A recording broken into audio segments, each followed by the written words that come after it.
신생아의 어떤 외부 환경에 대해서 영향을 받는 부분에 대해서 우리가 방금 전까지 살펴봤고요. 체온 조절이 미숙하기 때문에 외부에 의해서 직접적으로 영향을 받는다. 그래서 옷을 너무 두껍게 입히거나 너무 두꺼운 이불을 덮어주면 안 된다라고 하는 부분까지 살펴보았죠.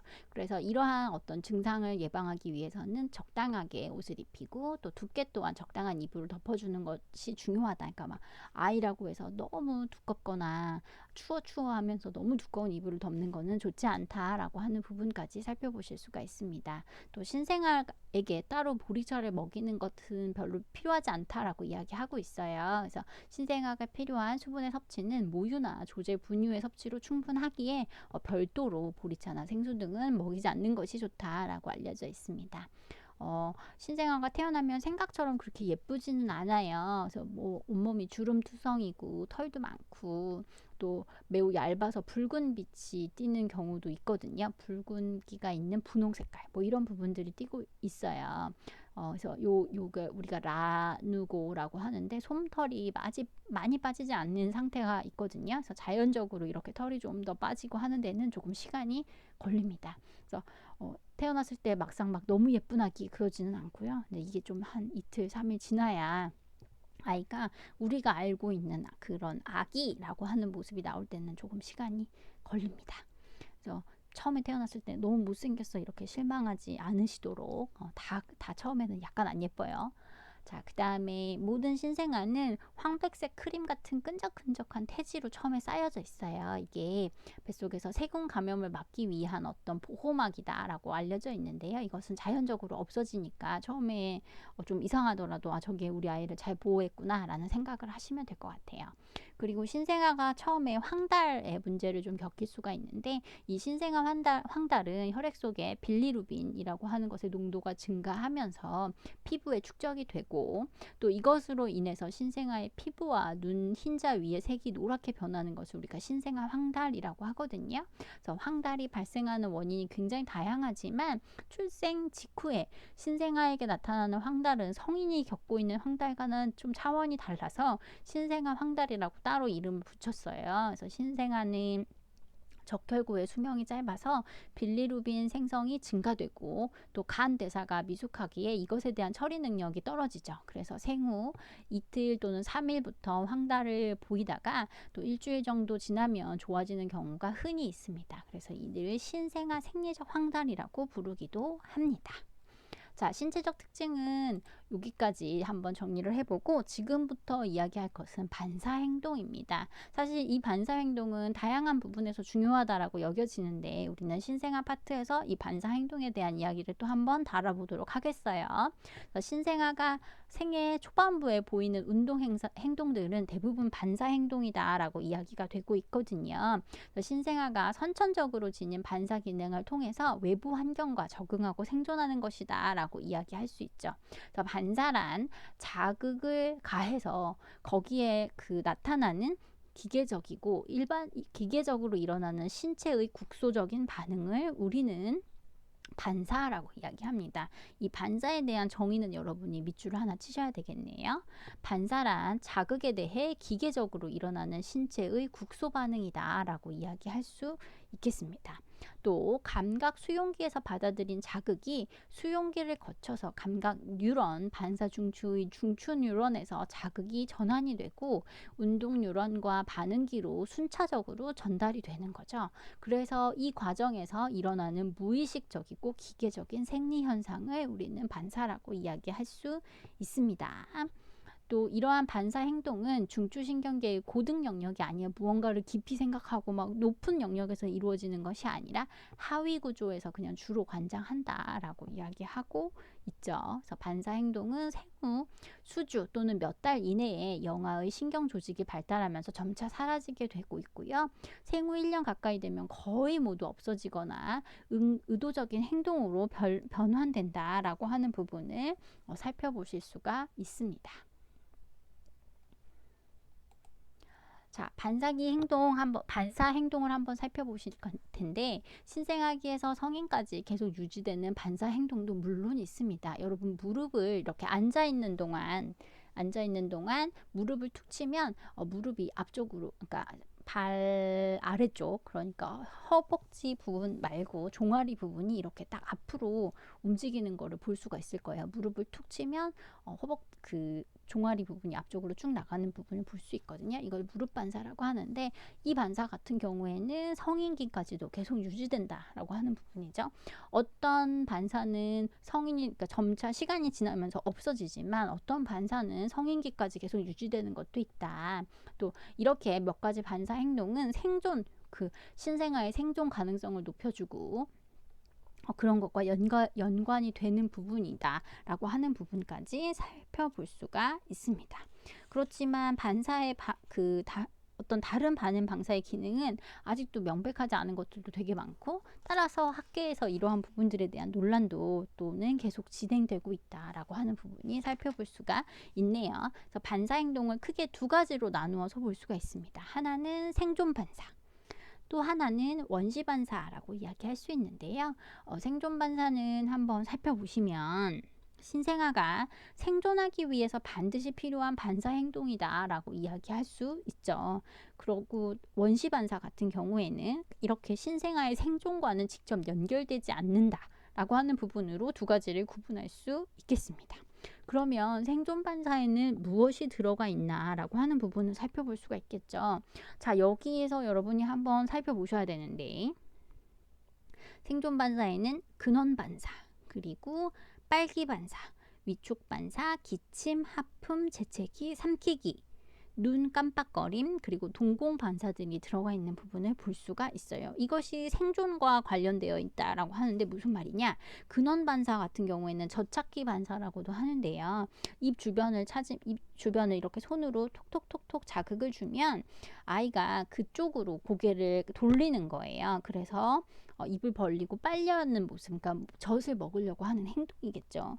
이게 신생아기에는 굉장히 생존과 먹는 것과 연결되어 있으니까 생존과 관련됐다라고 이야기할 수 있죠.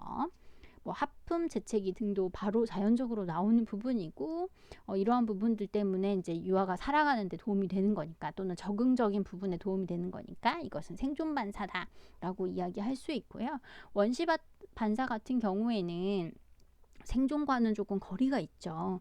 그런데 우리가 많이 들어봤던 반사 종류 중에 하나예요.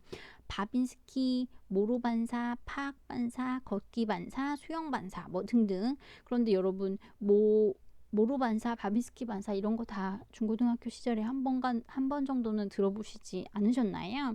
이게 다 사람 이름이기는 한데요. 바빈스키 반사를 먼저 한번 살펴보면, 프랑스키의 바빈스키가 발견해서 바빈스키 반사입니다. 신생아 발바닥을 발꿈치에서 발가락 쪽으로 이렇게 간질간질 간지리면 엄지발가락을 위로 치켜 세우고, 다른 네 발가락은 부채처럼 쫙 펴는 반응을 우리는 바빈스키 반사라고 합니다. 그런데 생후 8개월에서 1년 사이에 사라지는 부분을 살펴볼 수가 있고요. 모로 반사 또한 오스트리아의 모로라는 사람이 발견해서 모로 반사예요. 그래서 갑자기 큰 소리가 나거나 머리 위치가 바뀌는 등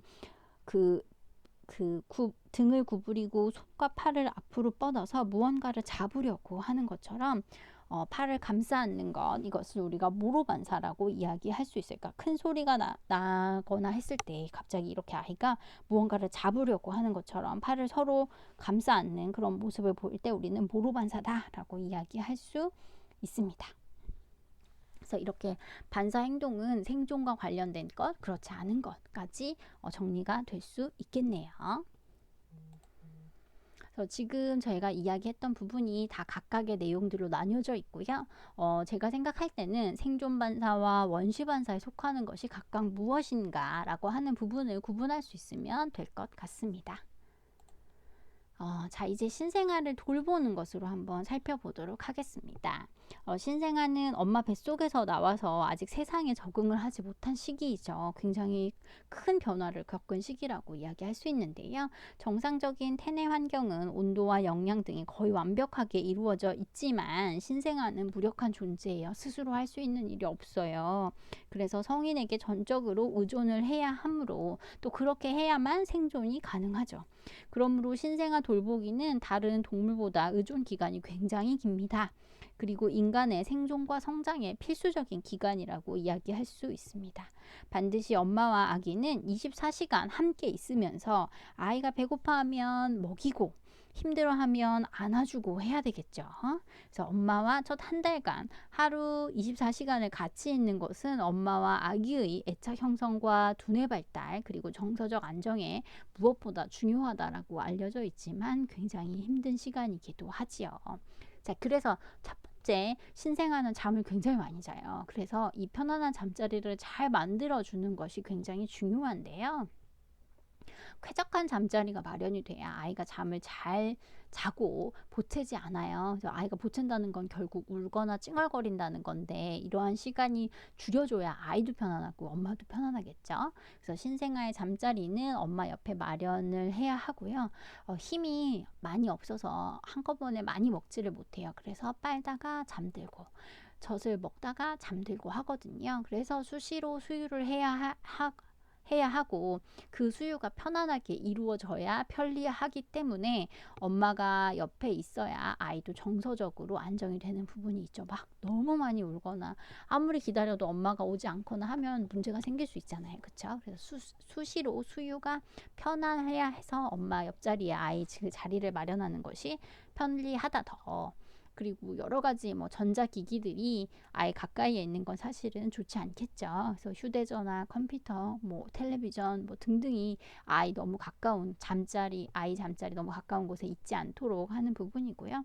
수시로 일어나서 수유를 하거나 하는 부분, 기저귀를 갈거나 하는 부분들이 있기 때문에 손쉽게 조그만 불을 껐다 켰다 할 수 있는 스탠드가 있으면 밤에 아이를 돌보는 데는 훨씬 더 도움이 될 거고, 근데 이 불빛이 아이 눈에 직접적으로 닿지는 않도록 간접 조명이 될 수 있도록 노력을 해야 할 부분이 있고 이 부분이 있으면 편리하겠죠. 그래서 이러한 부분들을 고려할 필요가 있겠다라는 거. 그리고 또 신생아 옷을 입히는 것 또한 중요한데요. 저는 처음에 익숙하지 않아서 이 부분이 좀 되게 어려웠던 것 같아요. 그래서 뭐 베네 저고리만 사용해도 되고 약간 뭐 다양한 옷이 있을 필요는 없지만 아이가 편안하게 입을 수 있는 옷이 있으면 좋겠죠. 그래서 겨울에는 길이가 긴 베네 저고리인 베네 가운을 입히거나 우주복 네일을 입히는 것도 뭐 좋다고 나와져 있네요. 그다음에 아이는 젖을 금방 잘 토해요. 땀도 많이 흘리고 그래서 자주 옷을 갈아입혀 주는 것이 필요합니다. 그래서 옷이 좀 더 충분히 있었으면 좋겠고 뭐 3벌 정도는 있었으면 좋겠다라고 하는 부분, 그래야 훨씬 더 편리하니까요. 그리고 옷을 갈아입힐 때 무엇보다 아이가 급격한 온도 변화가 옷을 벗어서 오랜 시간 놔둔다거나 하는 부분은 좀 지양해야 되겠죠. 그래서 온도 변화를 아이가 많이 경험하지 않도록 하는 어떤 주의가 필요하다. 그래서 실내 온도가 사실은 굉장히 중요하고, 재빨리 옷을 벗기고 아이는 담요나 수건으로 감싸서 그런 외부 환경에 노출이 되어가지고 온도 변화를 경험하지 않도록 하는 부분이 필요할 것 같다. 그리고 엄마의 손으로 아이를 옷을 입고 벗기긴 하지만 아이 자체가 굉장히 힘들어할 수 있어요. 그래서 이 일을 아이한테 따뜻한 손 마사지를 해주면서 괜찮아 안정을 시켜주면서 갈아입히면 훨씬 더 아이가 잘 갈아입을 수 있겠죠. 자, 다음은 기저귀 갈기입니다. 기저귀 사실은 처음에는 어떻게 해야 될지 모르고 굉장히 어려운 부분이 있는데 이것도 하다 보면 이제 또 요령이 생기는 부분이죠. 그리고 아이의 피부가 뽀송뽀송하게 유지가 잘 되려면 천기저귀를 사용하는 것이 이제 뭐 좋죠. 지구 환경을 생각해도 천기저귀를 사용하는 것이 훨씬 더 좋고요. 그리고 이 천기저귀 안에는 뭐 화학약품도 없고 살균 소독도 뭐 삶거나 햇빛에 딱 말려가지고 살균 소독도 가능하죠. 이것처럼 좋은 부분이 없지만 엄마도 아직 산후조리 중이고 이것을 계속 아이가 사실은 수시로 쉬야 응가를 하기 때문에 이게 사실은 찝찝함이 오래 갈 수 있다는 거예요. 자주 안 갈아주면. 그래서 이게 사실은 굉장히 어려운 선택일 수 있어요. 엄마 손목에도 무리가 될 수 있고 아이 피부 잘 갈아주지 않으면 아이한테도 그 찝찝함을 유지하는 어떤 문제가 생길 수 있는 거죠. 그래서 종이기저귀가 오히려 더 편리할 수 있는 부분이 될 수 있습니다.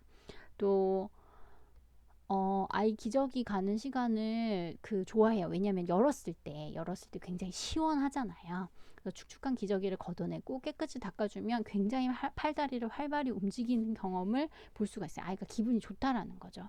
그러니까 좀 어느 정도는 이 아이도 이런 즐거운 시간을 가질 수 있도록 하는 것이 좋죠. 그리고 그러니까 응가가 묻거나 했을 때 물휴지로 닦아주는데 이것이 편리하기는 하지만 문제점이 있을 수 있어요. 왜냐하면 화학물질로 처리된 것이어서 아이한테는 어떤 자극이 될 수 있는 부분인 거죠. 그래서 그냥 물로 닦아주는 것이 훨씬 더 좋은데 이게 또 이제 막 아이를 들어서 옮겨야 되고 하는 문제점이 생길 수가 있잖아요. 그러니까 뭐 증류수, 적신, 솜을 사용하는 부분이 더 도움이 될 수 있다라고 하는 부분. 근데 이거 물티슈를 너무 많이 사용을 한다거나 아니면 사용하고 바로 기저귀를 덮는 기저귀를 채우는 경우에는 발진 문제가 생길 수 있거든요. 피부가 빨갛게 되거나 피부가 되게 아파 보이는 거를 볼 수가 있어요. 그래서 이러한 부분들도 신경을 써서 좀 정리해야 되는 부분이다라고 하는 것. 그리고 남녀 성기의 모양이 다르기 때문에 이것도 깨끗이 신경 써줘야 하는 부분이 분명히 있습니다. 그래서 남하면 남아, 여하면 여하에 따라서 어떻게 좀 처리가 되어야 되는 부분인가를 좀 세부적으로 살펴보실 필요는 있겠습니다. 또 신생아가 생후 3주일이 지나기 전에 유두를 짜주는데요. 이때 흰 유즙이 아주 조금 나오기는 합니다.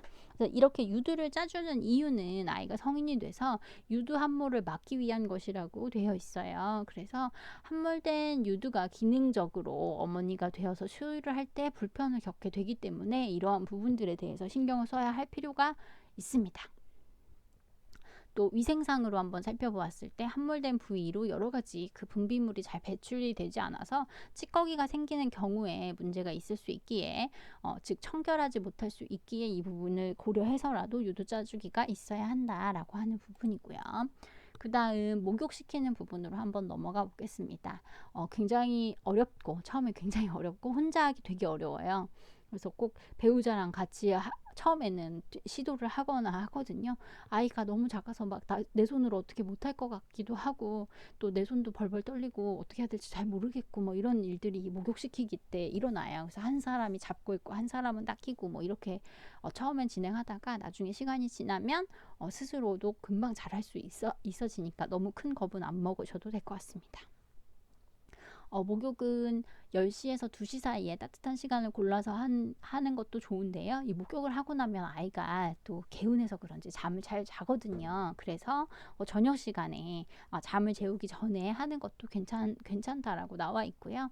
목욕물 온도는 요새 온도계로 재서 이제 뭐 하는 경우도 있는데 본인의 팔꿈치를 물에 담갔을 때 그냥 적당하다라고 따뜻하다라고 느껴지면 된다라고 이야기하고요. 만약에 온도계를 사용한다면 38도에서 40도 내외가 적당하다라고 이야기할 수 있죠.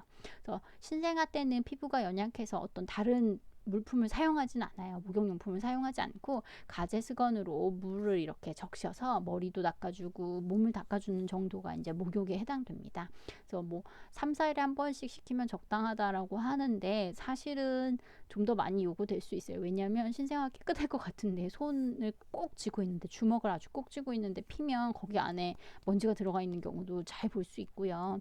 또 수유를 하고 토를 잘하기 때문에 수유 때 분유가 흐르는 경우도 그래서 목에 들어가 있는 경우도 있고요. 또 토도 잘하고 응가도 뭐 자주 싸고 하는 부분이 있기 때문에 하루에 한 번 정도 닦는 게 저는 더 좋다고 생각을 하고요. 또 이렇게 잘 하면 아이가 잠도 잘 자기 때문에 목욕을 하는 것이 저는 더 좋을 것 같다라고 말씀을 드리고요. 목욕 후에 보습을 해주면 훨씬 더 좋겠죠. 그런데 하나 고려해야 될 것은 수유 직후에는 바로 목욕하지 않는 것이 좋습니다. 그래서 아이가 토할 수 있기 때문에 그러니까 바로 밥 먹고 바로 목욕을 하는 것만을 피한다면 아이에게는 좋은 시간이 될 수 있을 거다라고 하는 부분이고요. 그다음 바깥 공기를 쐬고 일광욕을 즐기는 것도 아이한테도 굉장히 필요하죠. 그래서 생후 3, 4주가 되면 잠깐씩 바깥 공기를 접하게 해주고 너무 자외선이 강한 시간대는 피하되 아이 성장에 있어서 이 일광욕 햇빛을 쬐는 것은 비타민 D를 만들 수 있는 기회이기 때문에 조금씩 시도할 필요가 있습니다. 다만 너무 많은 시간을 쬐지 않는 것이 좋겠다. 그래서 20분을 넘기지 않도록 주의하는 것이 좋겠다라고 말씀드릴 수 있습니다. 또 마지막으로 예방접종입니다. 사실은 신생아 아이를 키우면서 어느 정도 성장하기까지는 이 예방접종이라는 것을 지속적으로 신경 써야 되는 부분이 있습니다. 그리고 또 국가 체계에서도 관리가 되고 있기 때문에 신생아 관련해서는 이 예방접종이 여러분이 좀 주의를 기울이셔야 되는데, 출생한 날 B형 간염 1차 접종을 할 겁니다. 그리고 엄마가 B형 간염 보유자인 경우에는 헤파빅이라는 면역 글로빈도 맞아야 되고요.